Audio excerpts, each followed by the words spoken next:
The Harper contains foul language and adult material. If you are easily offended and thin-skinned, you should hit the stop button now. And if you are not a complete idiot, let's get this party started. Let's get down to brass tacks, gentlemen. If I was informed correctly, the clock is ticking. Is that right, Jimmy? But good luck arguing that in court. Let me get down to brass tacks. Listen, let's get down to brass tacks here. How much for the 8? Jack, let's just cut the crap and get down to brass tacks here. Are you hating on Neil Diamond? Holy fuck Neil Diamond.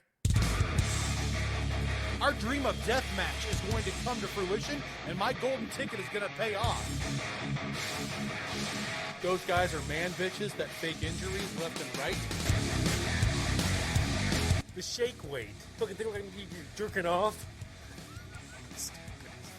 Actually, only shake weight.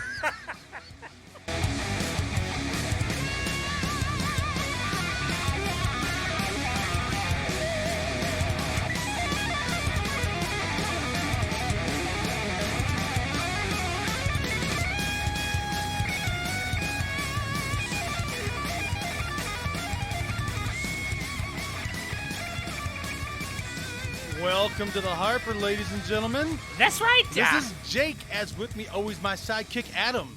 You know it. So, for some of our longtime listeners, this is going to be way different. If you're a new Probably listener, going, what am I listening to? right, it's going to get a little weird. Why did you change the beginning and all our fuck yous and shit? Well, we just felt like enough is enough, and it was time for a little bit of a change, you know? But I will tell you, that is a work in progress. It is, but I think that we had gotten to the point where enough people had just been offended by the beginning, and by that a little bit confused. I think they were confused as to what the show was actually about. Well, let's get down to brass tacks. I didn't give a shit if anybody was offended, but we're changing parts of the show, Right. And therefore we just want it to be a little bit more fluid. Right. And one of the things that we're noticing is we do this for you as much as we do it for us, but don't be confused. There's a big part of us that we still do this for us. We really enjoy it. We enjoy the work that goes into it. That's right. Putting the show together. So we're going to kind of change up the format a little bit for a while. We're going to check it out, see how it goes, trial and error, You don't learn shit in life unless you give it a shot. So what we had done, and if you've been paying attention, which I know the Hateful Eight has definitely been paying attention. welcome aboard. Through the progression of our show, we started to add the harp and the gallows pole, and this became like a two-part thing in different portions of our show. And Jake and I have been talking about how we could maybe roll the gallows, because we're true believers in the capital punishment and of the United States, and there's not. Well, do we even know how many states even do that? I believe by my count as of today, there are 17 states that have people on death row to where it's still legalized in those states. So only 17. That's correct. So obviously this is not in the majority. Not anymore. So Jake and I, the way the gallows poll started was we were talking about people that we just thought deserved capital punishment for the crimes they committed or for the stupid shit that they did. Now these could have been groups or just a person, whatever. And then I had the idea, why don't we go look on the people waiting on death row? So this was in its infancy stage, and we were going to do like maybe half shows and start to add some of this stuff. And then Jake's like, why don't we try a full show?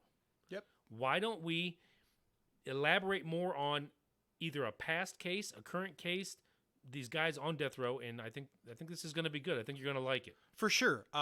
We've mentioned it before. There have been 1,500 even as of today. 1,500. Marion Wilson, congrats. Yep, number 1,500 was Marion Wilson. 1,500 inmates have been put to death by execution by different states, cumulative, since it was reintroduced in 1976.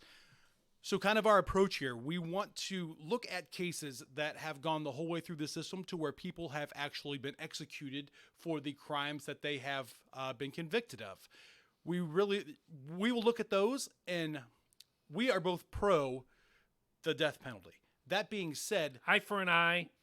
We are already learning through our research that there are things that we look at, and maybe we agree with this, but we don't agree with that. I think that there's more gray on this subject than a lot of people are leading on. If you're somebody that finds these kind of cases compelling, true crime cases, these are all cases. So there's a story that goes along with each one of them. If you want to follow along with what's actually going on in the world of of executions of prisoners, there is a handy little website. It's called deathrowinfo.org. So just to catch you up from the beginning, and we will give an update from time to time. But just if you would go to that website right now, you're going to see a whole list of people that are currently up for execution. Now, some of them are going to have dates that are set beside them. Other ones are going to say basically that that they're not at a date right now, that they've had a stay of execution. Most of you probably know that a stay of execution is when they've put a delay on it. That's what a stay is.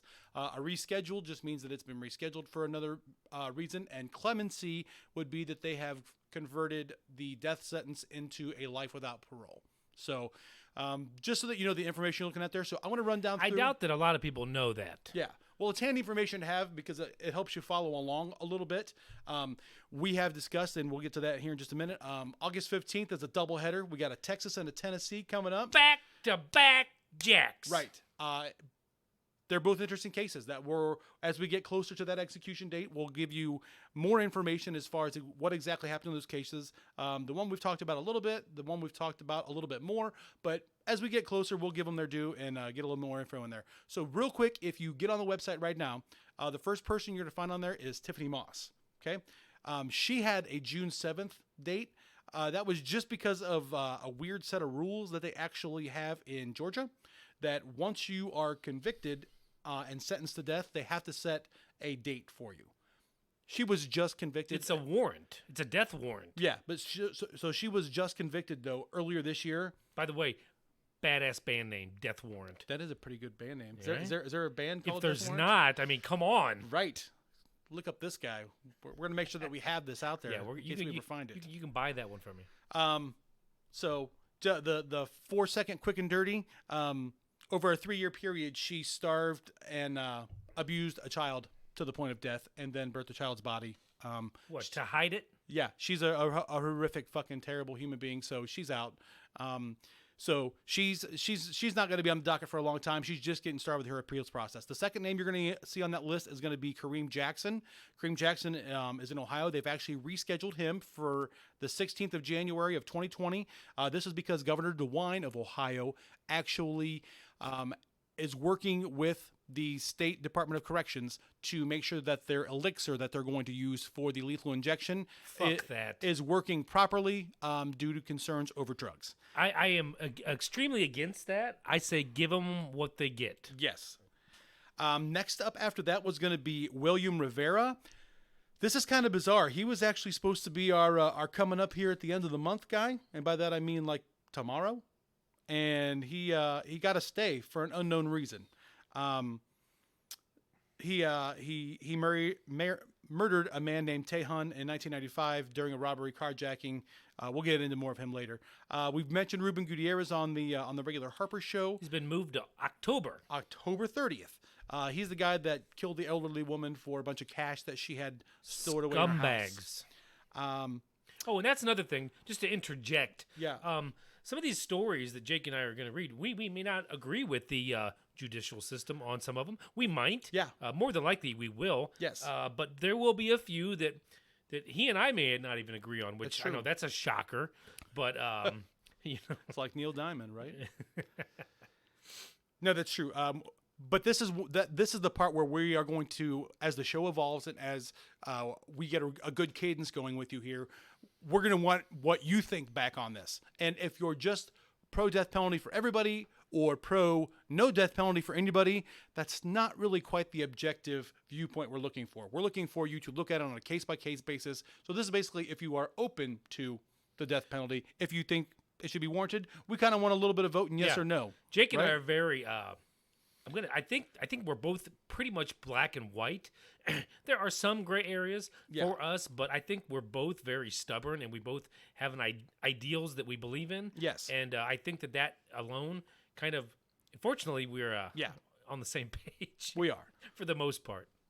So the last one that you're going to see that is before we actually get to the active roster here is going to be George Lott, also from Ohio, got to stay for the same reason that they were worried about the drugs. So he's actually been pushed back till March 12th of 2020, depending on how the. So it's going to take that long to get the drugs fixed? Well, and he's scheduled for 2 months after Jackson. So basically, one of the things that they're saying is that depending on how the Jackson execution goes, that will help them make a decision as to whether or not there's going to be any kind of a further stay, or we're going to stick with it and go ahead and go forward from there. And then after that, we're actually into the active roster. Like I said, August the 15th, Stephen Michael West. We're on the 40-man roster now. That's right. Stephen Michael West in Sorry. Tennessee. I'm a and baseball guy. I can't help it. I get it. And Dexter Johnson in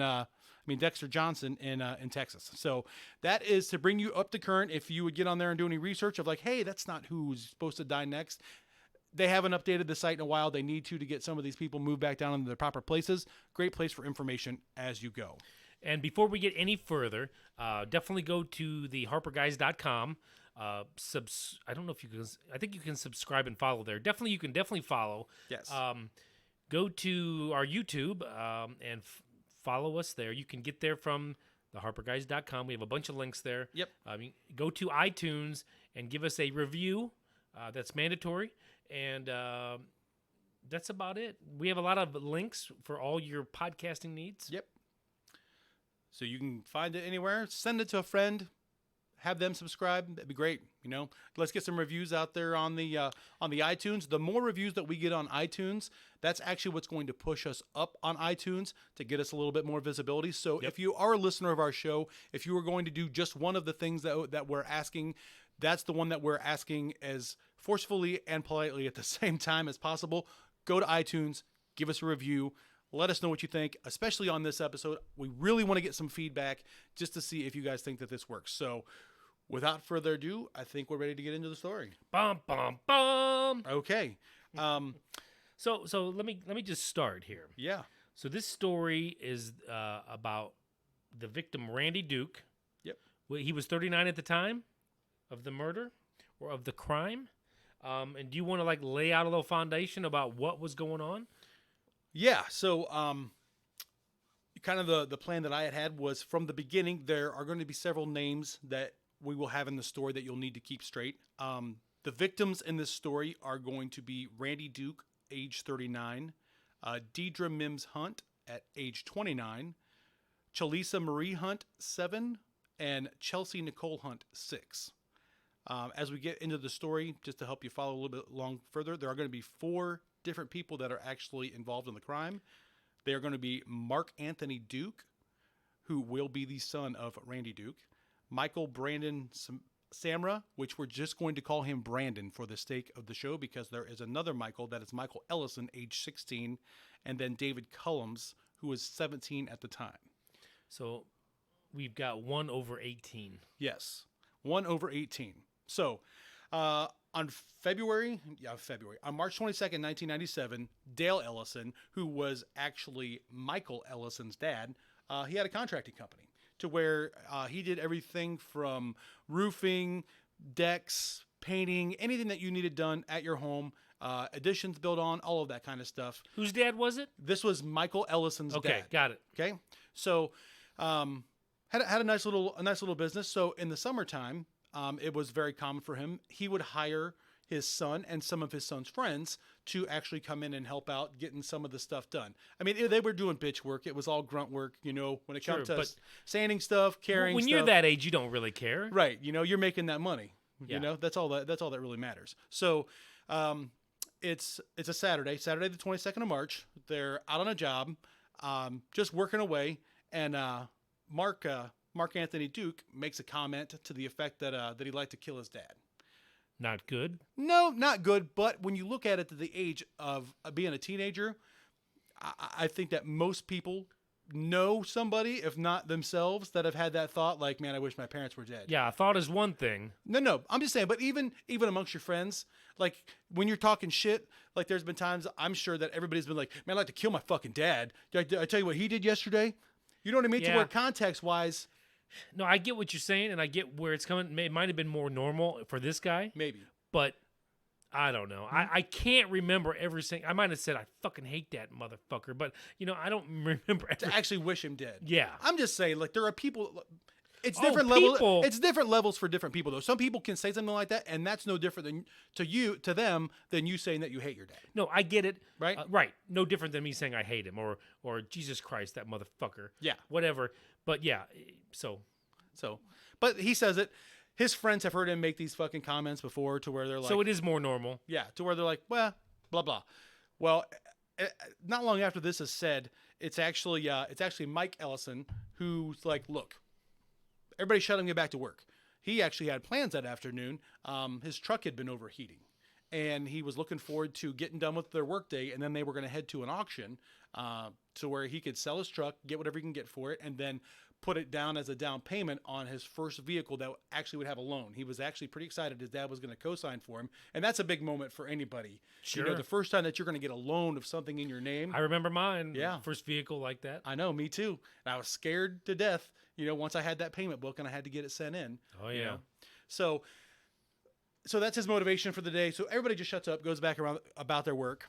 After they get done with the day, they go back to Mr. Ellison's house, the dad. They drive back there. The boys are just all kind of hanging out. The four of them were known to do that pretty regularly.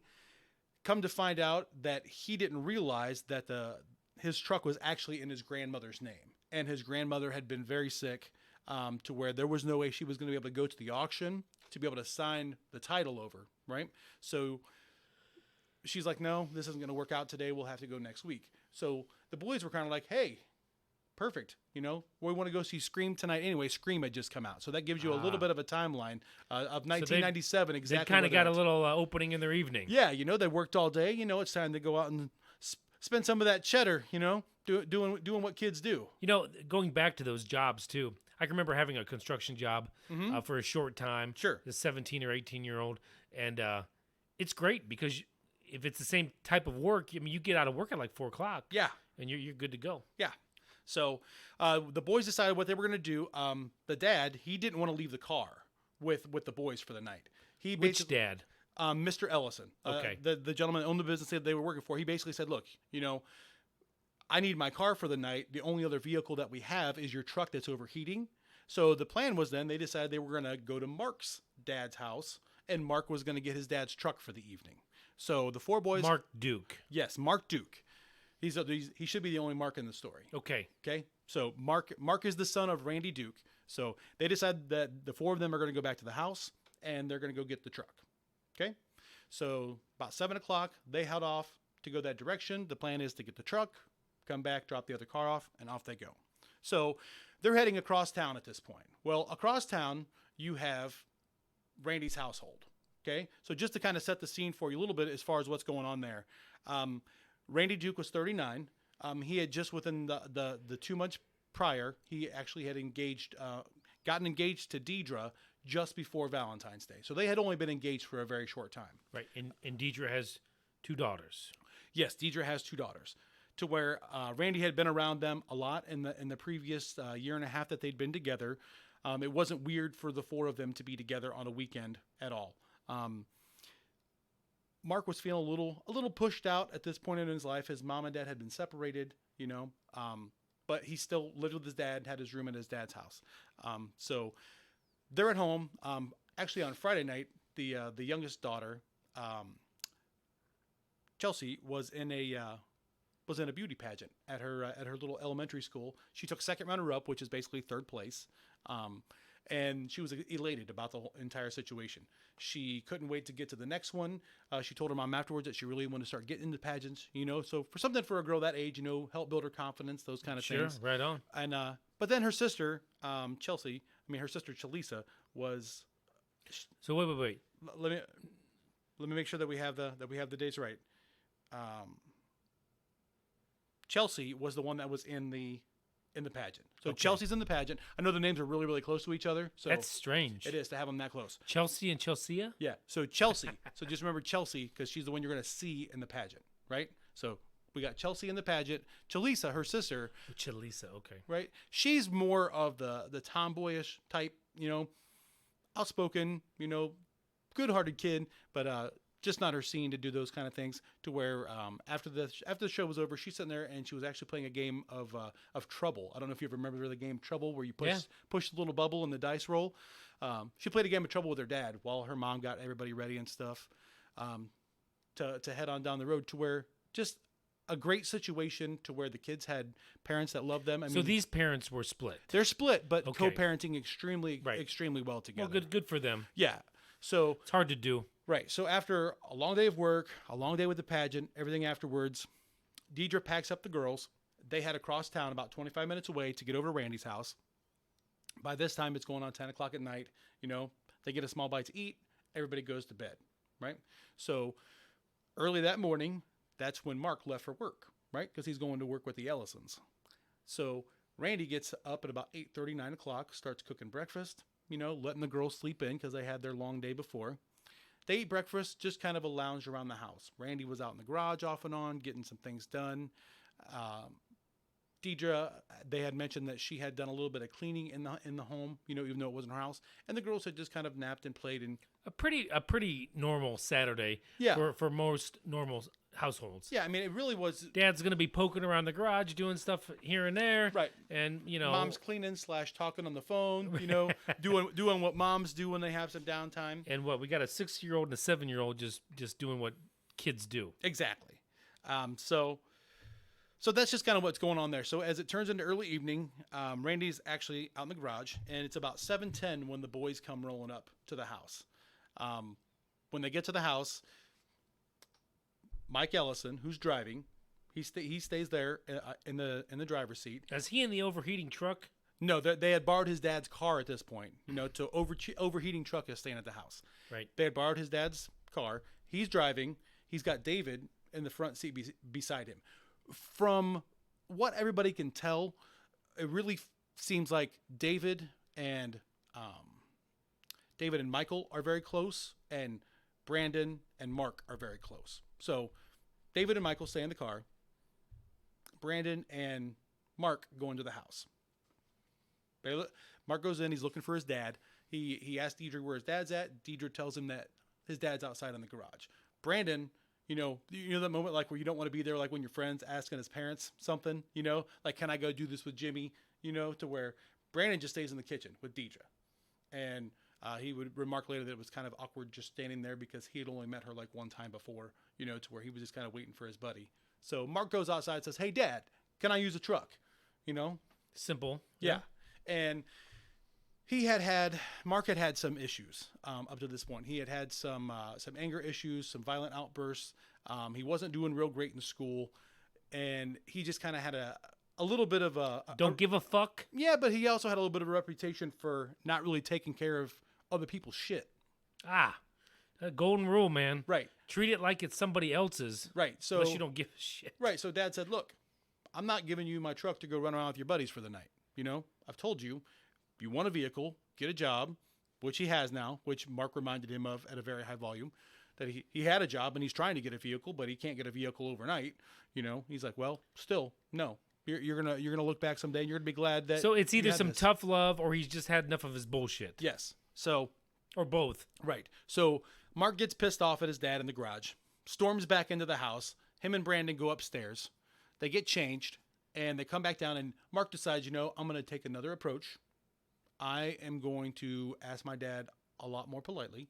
Now this is all hearsay as to exactly how these conversations went. Of course. To be fair, he walked back outside and said, "Look, Dad, I really understand. I'm trying to be better. Can I please borrow the truck?" Dad, being a good dad, says, "No. I told you the rules. Once you have your own vehicle, you can take it places." Do you ever get that point as a father where you're like, you really want to say yes, Yes. but there's that, and it is a teaching moment, Yes. and it's also, I don't know, it's the point of it all, Right. Well, you feel like you need to be the one that when you have an opportunity to really teach your children something, you need to follow through on it. Right. Because you're like, oh, if I don't, then they're just going to start walking all over me. Well, not even that, but it'll pay off for them later. Sure. You know, But yet they'll still start walking all over you. exactly. Right. So at this point, Mark loses his shit. He's pissed off at his dad. So he storms outside. Brandon follows right behind him. They get back in the car. They tell Michael and David that they can't borrow the truck. Fucking pissed off. He's had enough of their shit. Everybody's got to go. And they went along with it to where they've never admitted where the guns came from. It is suspected. Wait. You just said everybody's got to go. So they decided that Randy, Deidre, and both of the girls. The real target was the dad, was Randy. But I thought as from what I recollect in the story that he'd come back and he says, I'm going to kill all 4 of them. that's what he came back to the car and told the friends. Yes. Right. That all 4 of them got to go. Like, Yeah. so, sorry, I didn't say it the right way. Yeah. Like, basically, the plan is he needs to kill his dad because his dad is a piece of shit and he's never going to get it. But then he can't leave 3 witnesses that know who he is. Right. So he's got to kill them too. This is Mark. He's the one that comes back and says Yes. they're all 4 going to die. Yes. There's no question about this in this story. Mark is the ringleader of this. He's the one with the plan. Again, it's undisclosed. They got a hold of a shotgun and a .45. It sounds like they came from the Ellison home. Nothing can be proved that they came from there. Mr. Ellison did have a gun collection. How else these boys were going to get a hold of these guns, it's not been made real clear. They ask a lot of questions. They didn't get a lot of answers on it. Point of fact, they had these weapons. So they go get the guns. They head back to the house. Again, Michael, David, stay in the car. They just drop them off. They take off driving around the neighborhood. Mark and Brandon go in. By this time, Mark's dad is now in the dining room. He walks in, doesn't say a word, pulls up the shotgun, bam, one to the face. Jesus Straight Christ. at fucking point blank range, drops his dad. Now, he's angry. He's been angry for even, let's say, because it's shortly after 8 o'clock at this point. It's like 8:05ish, right? So for less than an hour, he's been mad. Yeah, but that's when you... That's a lot of other things welled up. Oh, there's a whole bunch because, it's the old count to 10 thing. Yes. Where you take your time away. Yes. You should be able to sort some shit. Yeah. This is a bad idea. Yeah. Yada, yada, yada. Well, it doesn't end there, though. So instead of just shooting his dad in the face, which killed him instantly, he then takes the .45 and unloads an entire clip into his dad's face. Good grief. Which is See, already mostly gone. This is what I'm saying already. There's something wrong. Yes, clearly wrong. So he unloads the .45. When he's done unloading the .45, he hands it to Brandon. Brandon reloads it, and then he commences to punching his dad in the face for whatever it's worth. I mean, to me, I can't imagine what the face looks like after a full shotgun blast to it. It can't be pretty. And now you're going to, so there's some psychosis. Well, if you know anything about a .45 is not a real tiny bullet. Like 45s, you're allowed to deer hunt legally. But he's already been shot with a shotgun. Right, but what I'm saying is, how is there even anything left? Not to be morbid about it, but how is there even anything left at this point for him to be punching? I mean, this guy is really off his rocker. Off his rocker. So Brandon takes the gun. At this point in time, all of this commotion, Deidre comes running. Brandon has the .45 reloaded. He turns. She's right there in the kitchen, 6 feet away. So this is the friend. This is the friend, Brandon, right? Brandon took the gun, reloaded it, turns, shoots Deidre, the mom, not Mark's mom, just the stepmom. This guy's all in. Brandon's all in. He's like, let's do it. The friend's all in. He went back in that house knowing what was about to happen. Shoots her in the face from just a couple feet away. Her, being a mom and being tough as nails, she's hurt, but she's not incapacitated. She immediately runs from the kitchen into the living room where the girls are playing, screams at the girls to get upstairs, heads up the stairs with them. The one daughter, make sure I have the names here right, Chalisa went with her into the bathroom. Chelsea went and hid under a bed in the next room. Okay? So when this happens, Brandon panics a little bit. So he basically pulls Mark off of his dad, who he's beating the shit out of after it's a mute point. Right. And they go running up the steps. So they go running up the steps. Mark kicks in the door. He now has the .45 back in his hand from Brandon, walks in the door, as soon as he's got it broke down, shoots Deidre right in the head. So they kick down the bathroom door and boom, boom, boom. Right there's Deidre. One shot, boom. Last shot of ammo that they have. So at that point, you've eliminated your dad. You've eliminated his fiance. Most people would think that that's enough. Especially when you're talking kids under 10 are left, but they're witnesses. Yeah, and that's exactly how Mark took it. So Mark sprints downstairs into the kitchen, grabs 2 steak knives. Apparently one wasn't enough for the job.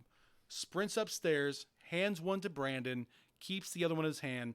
Mark swings back the curtain where the little girl is standing. Chalisa. I Right. apologize for getting the names confused. It's not easy. Basically grabs her by the face, pulls her right into his chest, and slits her throat right there in the bathtub.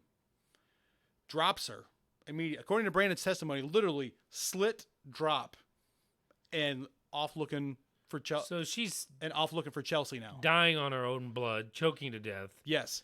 and just walks away. Yes. God. I mean, as a father, at this point, I mean, just the rage. As I was reading about this rage as a dad. I mean, this is the thing. This is what how nightmares are created. Yes. I mean, it's unbelievable. Ridiculous. So they get to Chalisa. She's hiding under the bed. God love this child. She wasn't going easy. Kicking, screaming. At one point, she kicked Mark square in the face, which, as you can imagine, enraged him even more that she's just not going silently. He ended up getting a hold of both of her arms, drug her out from underneath the bed, had her pinned down, and he looked at Brandon and he said, slit her fucking throat. And without even hesitating, Brandon fucking did. Jesus Christ. So their mission was carried out to what they thought. So they had killed all 4 of them. As heinous as you could imagine. Yes. So very quickly, they got themselves cleaned up.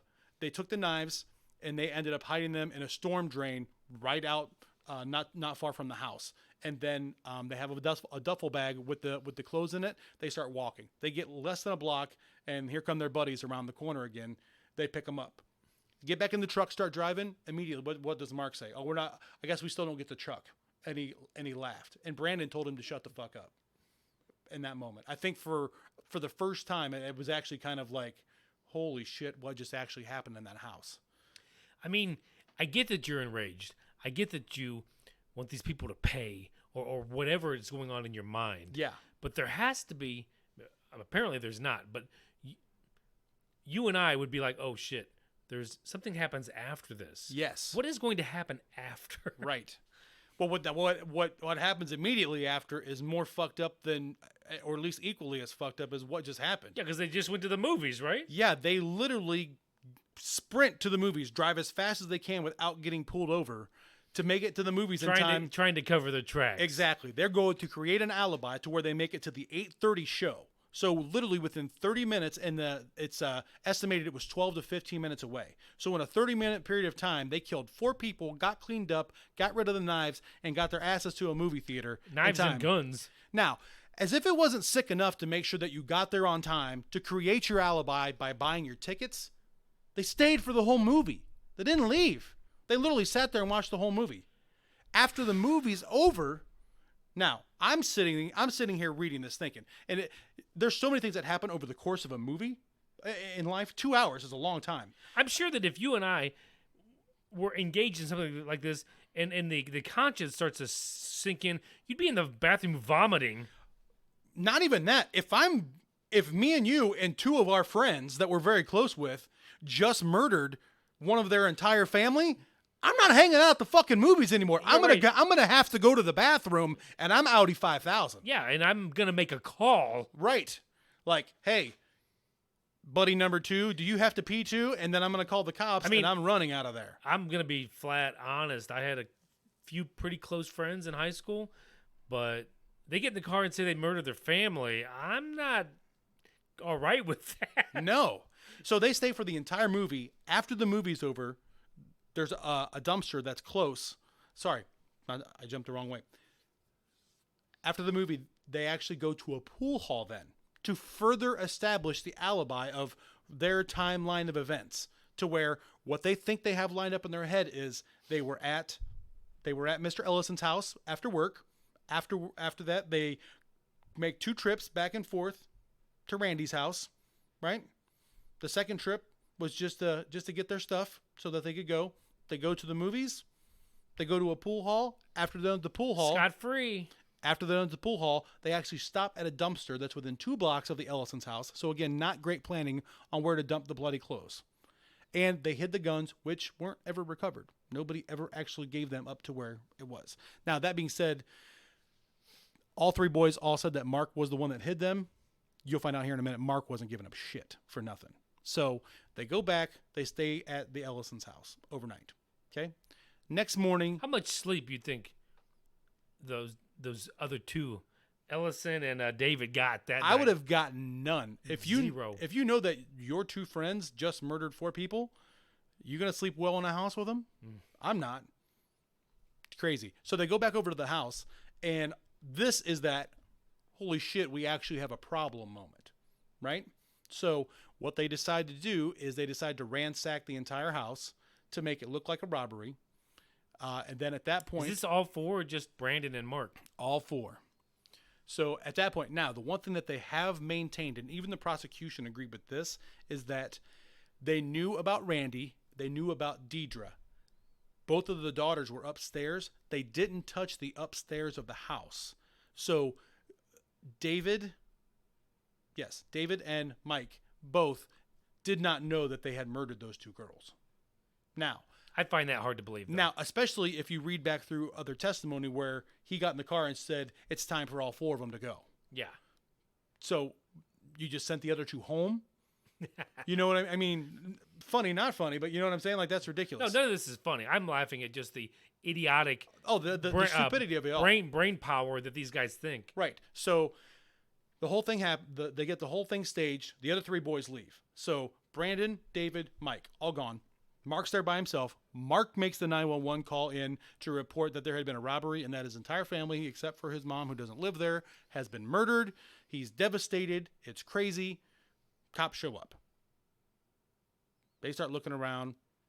Instantly, they find Randy's wallet full, like $600 in cash. If you're there to rob somebody, you shoot them in the face repeatedly, you're going to find the wallet, right? Probably. You know, at least give it a shot, you know, to see.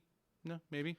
So they immediately. I would imagine a seasoned investigator would look at, or even just a policeman. Oh, they did. Would look at the dad and be like, "This is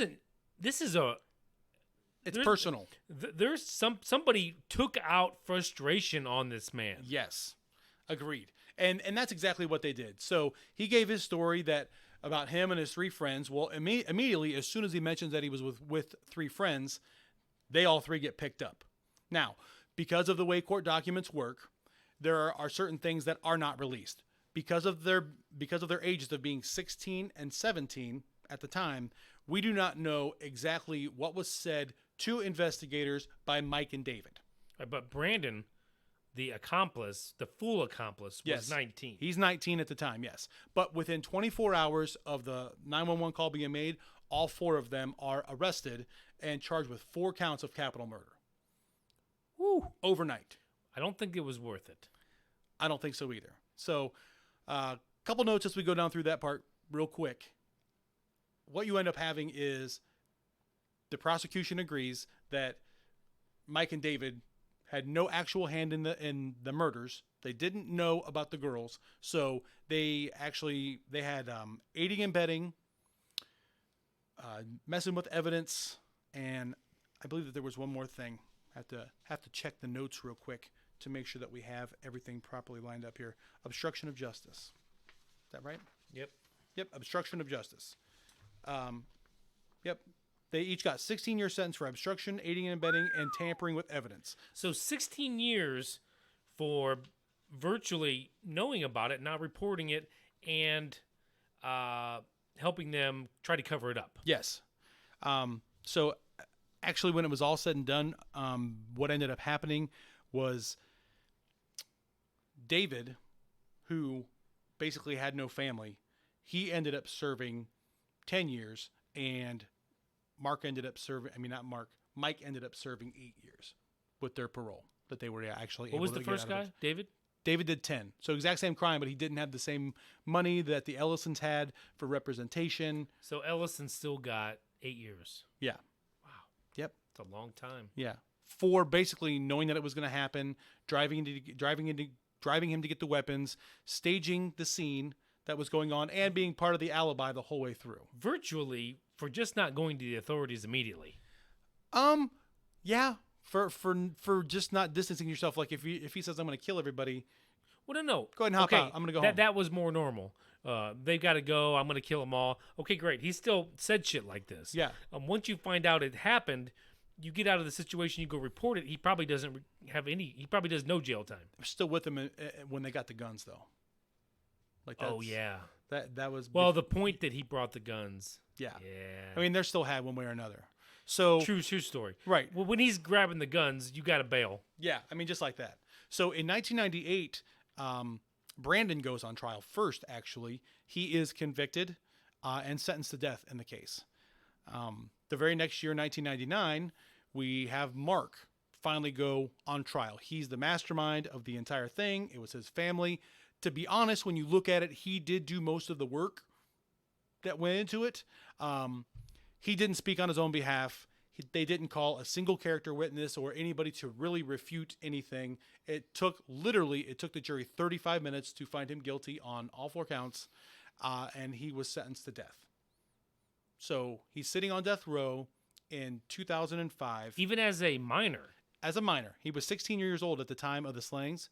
Holy shit. In 2005, there was a Supreme Court ruling that we will come back to, I'm sure, again and again on the show. But that's not that doesn't happen very often. No, it doesn't. Where a minor, even though he's 16, 17, whatever, gets the chair, if you will. Well, he did the actual finishing off at least of 3 people, so I'd say it qualifies. Oh, no. It qualifies. Yeah. And I'm proud that, like I've said 1,000 times on here, every case deserves, and every sentence has to be individualized. It does. I agree. But that's not how our system works. Not usually. Our system doesn't quite work like that. So in 2005, there was a Supreme Court ruling in the case of Roper versus Simmons, which, like I said, we will mention this more often on the show. But it basically said that if a crime is committed by a minor, they cannot be given the death penalty. So instantly, It's removed. Mark's death sentence was commuted Even though at this point he's probably, what, like 25? Yeah. So at this point, it's life without parole is what he's given. That's complete injustice at the end of the day. So he's just in parole, doing prison things. He actually looks for pen pals on the internet. He's had friends that have put his information out there on different social media sites trying to get people to contact him because he needs more support and more people in his life. It's completely fucking ridiculous that anybody would want to have that in their life. So Brandon's lawyers are the ones that are left. Okay, we've got 2 guys that each have 16 years. We got 1 guy that had a death sentence that was commuted to life in prison. The last person appealing and dealing with anything is Brandon. His lawyers go back and say that he was 19 at the time of the crime, that there are states that have the statute of 21 instead of 18 being the age where you can start. Boo fucking who? Not that fucking state. It didn't happen that way. There's been a lot of people that have gotten life in prison in states that don't have the death penalty. So I don't feel bad for him at all on that. He has mentioned that he was afraid for his life, that if he did not do what he was told to, that he felt like he would have been killed by Mark. The problem with that instantly becomes what? There's a moment after Dad's dead, Brandon has the gun with bullets in it. If you're that afraid that you're going to die, if my choices are death or killing another human being, I'm going to choose the human being that's going to kill me. Yeah. Not the innocent lady that I'm dealing with here. Shoot him in. If you shoot him in the shoulders, something, so he is, he can't attack you, or it's Right. Take out a knee. Yeah, something. Yeah. But he didn't do any of that kind of stuff. So after all of his appeals and stuff were exhausted, he was sentenced to die on May the 16th of this year. Brandon. Yeah, Brandon is the only one. So another thing that we want to do is we want to paint an accurate picture of what this is actually like once we get down to the end here. So these are the details of Brandon Samra's execution. So after 22 years of being on death row, it's finally his day, May the 16th. They opened up the curtains at 7:09. Okay, so that's an So important that was of this one year? at time. Yeah, this year. Wow. Side note: he did not request a final meal. Yeah. So that's interesting. You don't hear a lot of that because that is part of the information we will give you. We will tell you what their final meal is every time. The warden had then approached him and asked if he had any last words, which also is a typical part of this process. He said, "I would like to thank Jesus for everything he has done for me. I want to thank Jesus for shedding his blood. Thank you for your grace, Jesus. Amen." And then he laid down on the gurney. They started pushing drugs into his system. At 7:14, his eyes actually closed. A minute later, he heaved a couple times on the table. By 7:19, he had actually raised his chest up off the table a little bit and curled his one hand to where this is where part of the argument starts coming in of how long these drugs are taking to work. I love it. I wish it would be an hour. I wouldn't have a problem if they drew it out a little bit, But there are people, family members of the victims that are getting their closure at this time. So there is an element of this that, They just want him to die. right. Let's just get this over with and I get move it. on. I It's a get it. 50-50 proposition I because there's part of me understand. that would depend on who it was. I'd be the same way. I understand that there's a view of humane Yeah, and inhumane, right. but keep it with the crime. Was the crime humane? No. Was it a execution style? Boom in the back of the head, no pain. Right. Or was it ridiculous? Exactly. Slitting of the throats. Killing 2 little girls. Just alone. So his last real movements were then at 7:19. 7:29, they drew the curtains. 7:33, they actually called his time of death. So when It took a little while. When it's all said and done, yeah, it took 19 minutes to actually go from this was Brandon. start to finish for Brandon. Yeah. And one of the things that I thought was interesting is after it was all said and done, the governor, who about 8 hours before the execution had turned down the final stay request for the execution, and after it was over, this was her statement to the press, which I thought was fantastic. She said, "This evening, justice has been delivered to the loved ones of these victims, and it signals that Alabama does not tolerate murderous acts of any nature."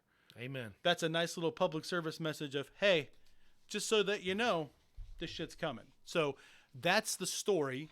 And then the last part that we're going to have on each show is a little bit of follow-up discussion about some of the things that we didn't hit maybe in the middle of the story. So the first question I have for you is, Yeah. we have a life sentence, a death sentence, and 2 terms in prison that ended up being 10 years or less for the murder of 4 people. Was there justice carried out in this case? I think so. I think the instigator should have been executed as well, or at least on death row, however, death row to be executed. Yeah, I think so. But I have this question, and maybe we just didn't have, maybe you didn't,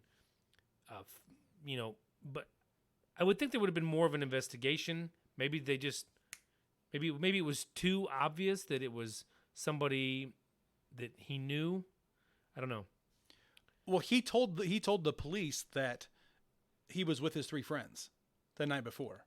So instantly they went and picked up the 3 friends. I get that, but And then they start questioning him. okay, I'm not going to play stupid. He's obviously a suspect, but why is it no investigation at all? What do you I mean, maybe there was. I don't understand what you're saying. The first step of the investigation was get him and his friends all in custody, which they did. The friends completely spilled the beans over everything that happened. Oh, okay. So they got the first group, and then they started spilling the beans. Okay. Yes. Gotcha. All right. Well, then, yeah. I mean, they got the people that did it. Then, Yes. absolutely. The one thing that struck me that I thought was terrible is reading a little bit of the aftermath of it, one of the things that the family had actually said, it was one of Deidre's relatives, I believe it was her aunt, that said that one of the problems she had was that within 22 years, he had 22 years on death row, not one time did Brandon show remorse for the entire thing. And that's a big deal to people, to finally be like, you know what? I was a stupid fucking kid. You know, I don't defend anything that I did. If I could go back and undo it all, I totally would. It doesn't undo it, but at least it shows that you're a fucking human being. And when you don't, I mean, to Must me, have been it's something in almost the water, Like, it's almost 'cause- like you don't have a soul. It must have been something in the water because the other kid, the Mark, he didn't have much in his soul either. No, and what's sad is if you look him up, if you look up Mark Anthony Duke on the internet, the only picture of him is a big picture of him standing there smiling in prison. It's enough to make your blood boil. So, second question. Given the roles everybody played, and I think we've kind of answered this, but not directly, is it fair that Brandon was the only one executed? I mean, if you're going to go by the legalities of if you're a minor and minors don't get the chair or the sleepy potion, then I guess. I mean, I just don't feel like it. When I'm looking at this, I don't think that he should have been executed before the other guy. If Mark gets executed, okay, then we can execute Brandon. Right. That's kind of where I'm at with it. Like, if you can't kill Mark, you can't kill Brandon. Right. Now, am I advocating for us to spend $500,000 on each one of them over the course of their life for them to be incarcerated until the time of death? No. I think maybe where it comes from. I mean, Brandon was still a young kid for the most part, but I think that if you just say, okay, what if it was a 50-year-old and a 17? Exactly. You know what I'm saying? I agree. So, but at the same time, I feel like Brandon, for what his role was in it, he shot a woman in the face and he killed a little girl. Right. I don't care how you spend those two things, under what circumstances, unless you're protecting a village because the little girl's got a bazooka. You know what I mean? Yeah. Like, there's no way that you shouldn't get the death penalty. So you got another question here. Were the sentences to Mark, David, and Mike correct? Yes. I think you can't give Mark anything else than what he's gotten, other than death, life. He needs to go out. Like, I'm hoping that at some point he goes out Dahmer style. The boys in prison. Well, that's decide, not a sentence though. That's a sentence. That's called. Oh yeah, no, it's a sentence. When the guards lock the door and walk away for 10 minutes while you're in there with three guys that all have daughters, that's a sentence. It ain't a sentence that's handed down by our federal government, but it's getting handed down. Well, if he had sexually assaulted them, they might. Did it or not, he killed two little girls. I think that at some point he's going to end up having to pay for that. And I'm sorry, maybe I'm being a little bit too tough on him, even though they were 16 and 17. At 16 and 17, I knew the difference between right and wrong. I just really feel like Mike and David should have gotten a little bit more. I feel like that 16-year sentence at the very least should have stuck the whole way through. I don't want to hear about how you're rehabilitated and you're such a good boy now that you're 25 years old. No, fuck that. You could have stopped 4 people from being murdered and you chose not to fucking do it. You hid evidence. You were part of the crime, whether you did any of the shooting or slashing or not. So that was the one part I was disappointed in, was that they were able to, I don't get know these about kids out the early. David part. Okay, so we're assuming that the guns came from Ellison. Now, David still rode in the car to the house. So at that point, you still know what's about to happen or what could partake. Right. So, yeah. I mean, give them both. I mean, I think the 16 years, that seems like a lot, but it's probably about right. Yeah, but if you get out, if you're 16 and 17, that means you're getting out at 32 and 33. Dude, you can have one hell of a life at 32 and 33. And I can say that because that's a long time ago for me. Right. You know? So that's just where I think that they fucking got it wrong. I hope whatever those fuckers are doing, that they're doing something good in life to the benefit of other people. Yep. So makes me sick. So Right on. that's our story for tonight. Yep. I'm going to hit the wrap up. Yeah. So we look forward to hearing back from you about how this went. This will actually be released on the on the 26th. On the 26th, it'll If be out. everything goes right. Yeah. I have my toes in the sand, so hopefully I can pull this off. Right. So enjoy your vacation. Yeah, so this is another reason to get out there and give your family members a hug, because you never know what stupid asses might be lurking around your bedroom window. That's right. So, hey, we look forward to hearing back from you, and we look forward to getting together with you next time on The Gallows, presented by the Harper. Bip, bip. Cheerio, brother. Cheerio.